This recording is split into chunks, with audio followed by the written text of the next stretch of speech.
Hi, it's Kam Dovedi, and today we are on site at one of our projects. There's 10 flats that we're building, and we've got a whole team here that's here visiting the site first time. So come and join me and I'll share with you how we're actually doing it. Hi, Paul.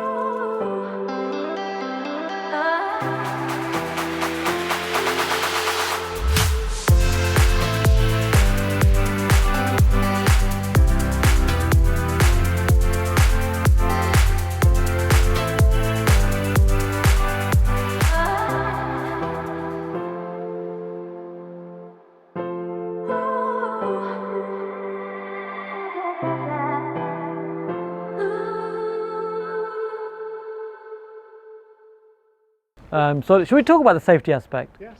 Yeah. So hats very important. As work goes on, goggles are very important.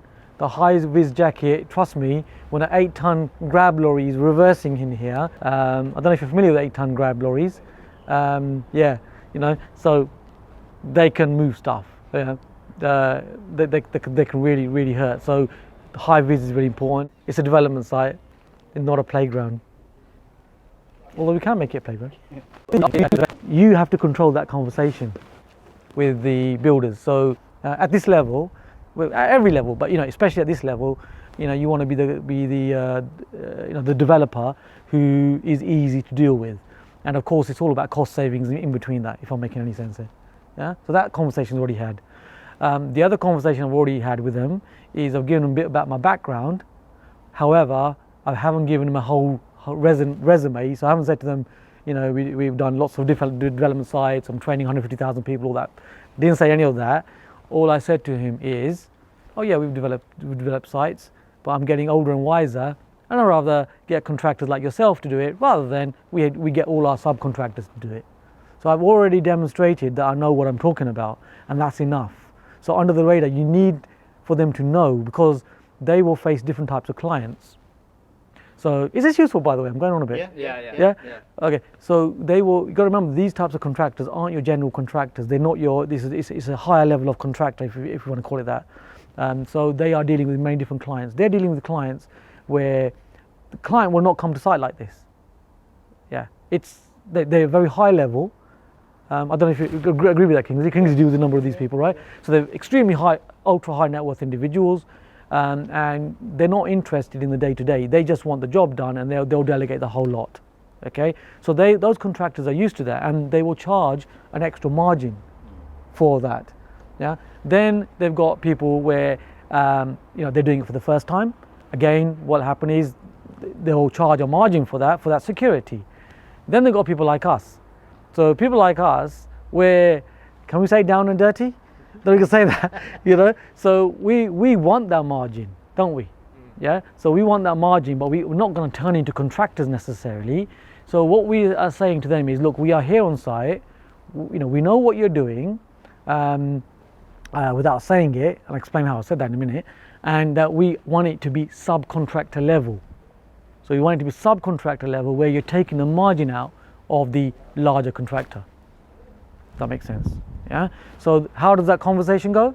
The conversation goes that, yeah, I understand your contractor, it's great. So please, could you give us a breakdown cost? I didn't say that. Kingsley kindly said that for me. Yeah. So these are all under the radar things where we're already, hopefully, we've already knocked off about 10% of what they're going to charge us in the first place. So they're coming in thinking, I'll charge them that. And on the way out, they're thinking, hang on a minute, I better be really tight with this. Yeah. 10%. You're looking at about 80 to 120,000 pounds you've already saved in the first conversation. Yeah. There's an assessment going on with the contractors, and of course recommendation definitely helps. And there's an assessment going on with them as well on can they deal with you. So they're assessing both things, and the price, it's shocking how the price can vary depending on how they can deal with you. So if you're an easygoing person, obviously the price, they're going to think, okay, it's going to be pretty easy in terms of communication and so on. It's not going to be someone, and people do this, they'll say, all right, do this, and then they go, oh, hang on, I changed my mind now, could you just turn that back again? And it's a nightmare. Oh, can you just change this now? Can you change that? People do this kind of stuff.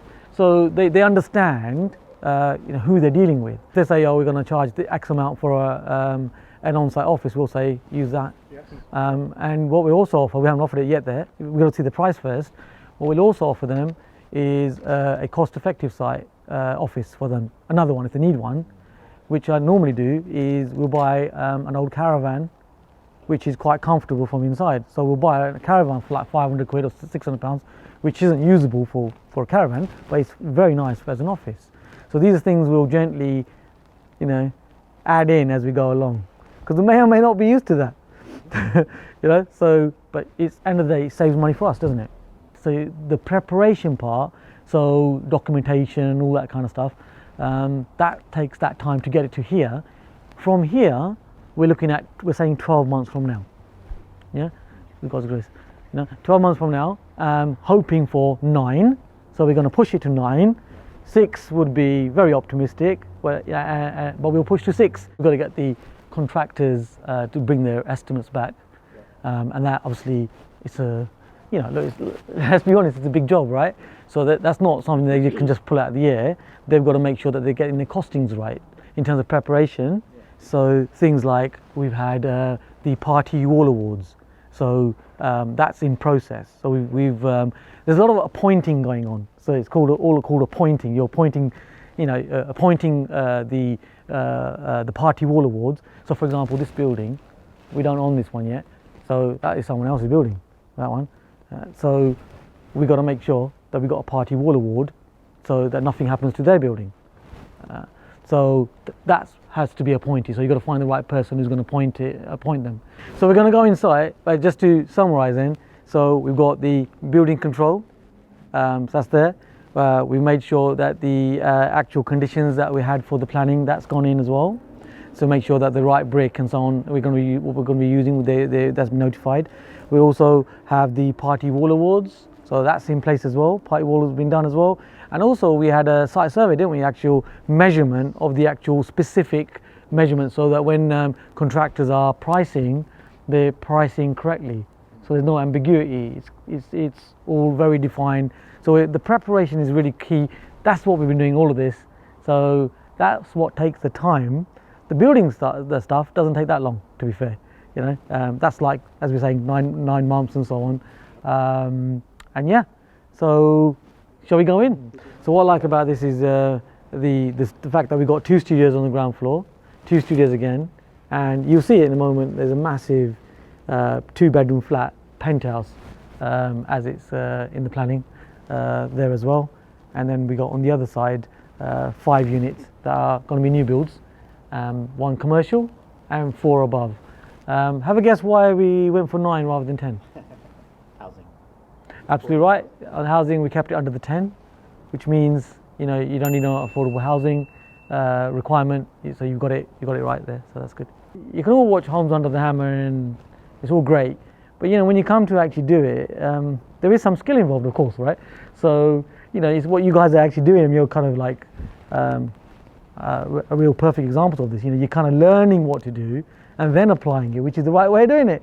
But I don't know what it is. Many people don't think like that.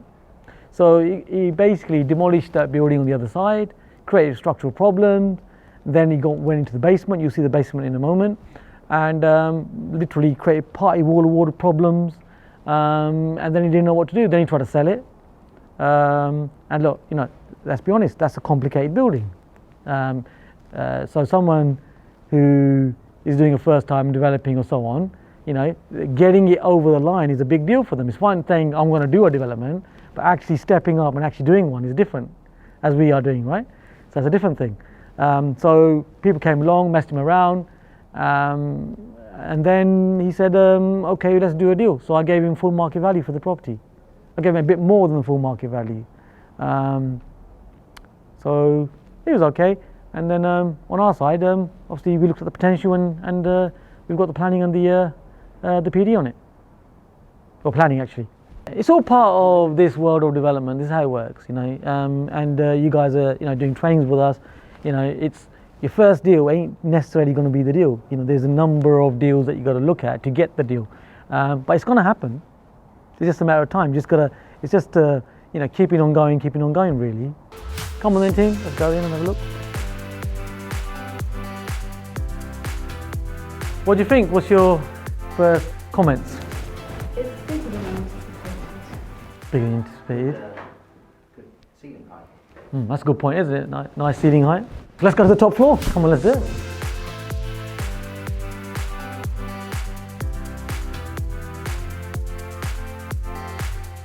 If that was a house, we probably wouldn't have bought it. But as we're doing, yeah. So it's a step crack, so it's a bit of structure problem, but very easily fixed.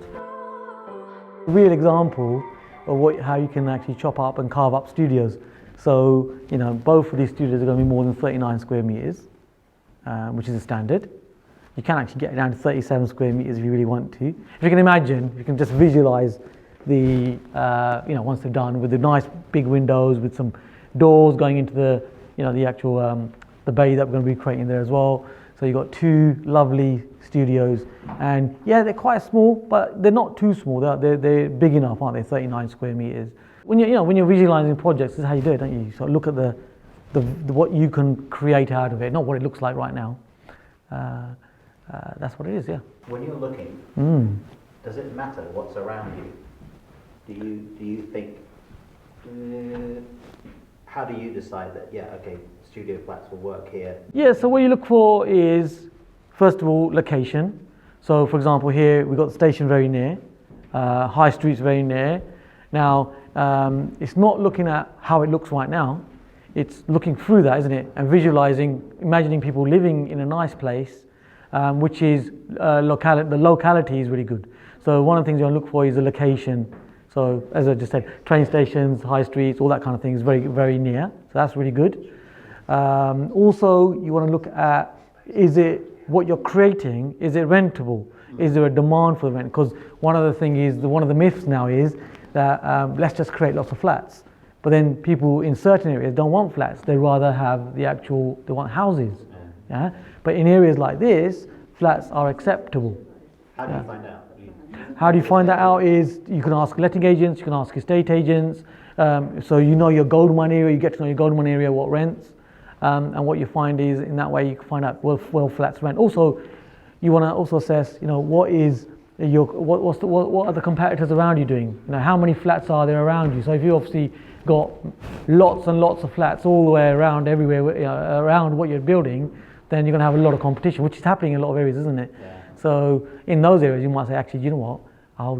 We'll make houses.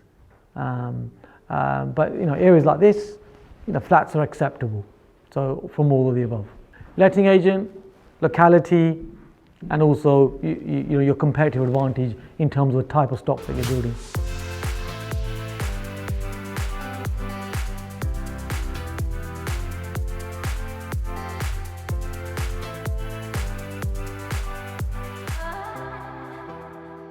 Apparently in the early 1900s, this was actually where they used to put the coffins, the dead people. They used to. It wasn't a funeral part, but the storage for, I don't know what you call it, we won't call it storage, but what's the mortuary kind of thing.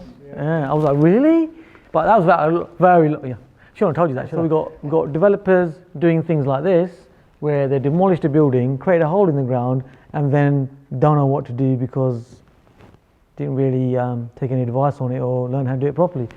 And they've got scaffolding bars. Isn't that horrible? Scaffolding bars that are supposed to be shoring between the two buildings, which aren't really doing anything. Obviously, we're going to rectify all this now.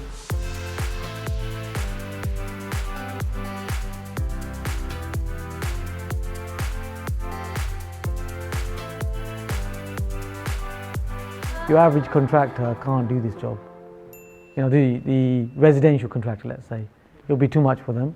So you want to get the right contractor. You will get people say, yeah, I can do it, but you want to really vet that. Can they really do it?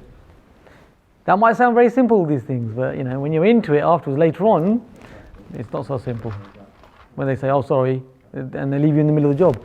Here is a perfect example of that. Because that's what's happened here. They're demolishing and don't know what to do. So the courtyard will be really the responsibility of the freeholder, so which will be us. But then it will always be a responsibility of the freeholder, won't it? Yeah. Right. So even when if you title split it, for example, then as a freeholder you maintain that. So you can charge up to a premium of 20% of whatever your costs are to maintain the garden. and you can pass them on to leaseholders As a service charge. as a service charge. That is actually a business model. Development is interesting. There's all sorts of characters. Not everyone is friendly like we are. There's dog eat dog. There's rat and rat. We give them names, you know. There's some, you know, and yeah. I mean, I was speaking to head of Barrett's for Kent. He said, Cam, he goes, and I said, we're small developers. Tell me a little bit about the bigger developers. How do you guys? He goes, they've all got problems. He goes, the ones that have got problems, they don't say anything and say everything is fine. And the ones that haven't got any problems are making out they've got lots of problems. You know, how he was telling me how cheap they get all their goods and how they get them. Basically, they just screw down the costs with these, basically just buy the companies. For kitchens, for example, he was telling me £700 fitted £700 for a kitchen. I was like, we can't even buy a kitchen for that. He goes, yeah, but he goes, Barrett's buy the company. So they've squeezed this little guy right down, right, and he's basically just about covering his costs. But that's how they get their kitchens. He's just being honest with me. He said there's a lot of all that going on with larger developers. So remember, we always work from three figures. So we work from like, intend, and must. So okay. Yeah. So speaking openly with you, we would love it to come to 500,000, but that is very optimistic. 600, 650 is what we're intending. A must would be 800,000, 850,000. But if it came to 800, 850,000, we'd look for other contractors, to be fair. Then we'd probably do it ourselves. We'll get rid of the main contractor in the nicest possible way, and we'll just bring in the subbies and then that's more work, there's more effort. You've got to manage it much more. But let's see what the price comes in at. Hopefully it comes in at a reasonable price. £1,200 we would put in, but that's all encompassing. I'd want it cheaper than 1,200 for sure. As a conversion, yes. Is that your question? Yes. Right, got there in the end then. So £1,200 for conversion. And 2,000 for that. 2,000 there, but in that 2,000 we are counting everything. So in reality, you're looking at, we're aiming for anywhere between 1,200 to 1,400 per square meter for the build itself, specifically just the build.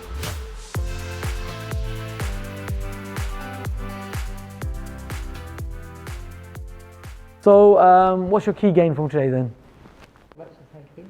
Yeah? Too much to take in. What would you say has benefited you by being here? I would say actually viewing the property.